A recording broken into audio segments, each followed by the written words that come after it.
Monsieur Mercier, la parole est à Monsieur Jacques Bompard. Oui, Monsieur le Président, chers collègues. Le gouvernement a décidé de s'engager dans la réduction des charges pesant sur les entreprises de notre pays.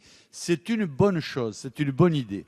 On ne peut cependant que regretter que cet allègement ne se fasse pas plus rapidement, c'est-à-dire seulement à compter de septembre. On doit également regretter la méthode employée par le gouvernement dans l'ensemble des négociations traitant du pacte de responsabilité et de solidarité. Ainsi, l'annonce de la compensation du coût de ces réductions pour les lois financières de 2015 laisse présager le retour d'autres dispositifs fiscaux compensatoires qui vont peser sur des pans entiers de l'économie française.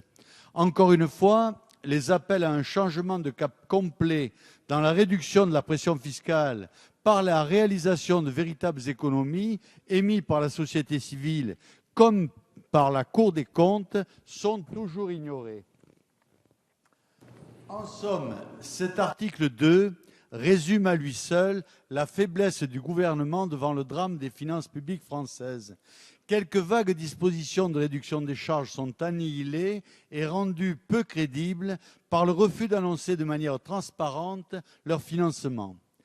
Enfin, chacun notera qu'une nouvelle fois, c'est à la solidarité familiale que vous attentez en choisissant de concentrer l'effort sur la réduction des cotisations finançant les allocations familiales.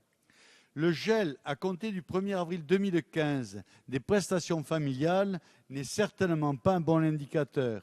En effet, si l'on considère qu'il s'agit, par cette réforme, de relancer l'économie française en la libérant de prélèvements confiscatoires, il ne peut être que dommageable d'infléchir cette volonté en supprimant aux familles l'un de ces soutiens à la consommation. Je vous remercie. Merci, Monsieur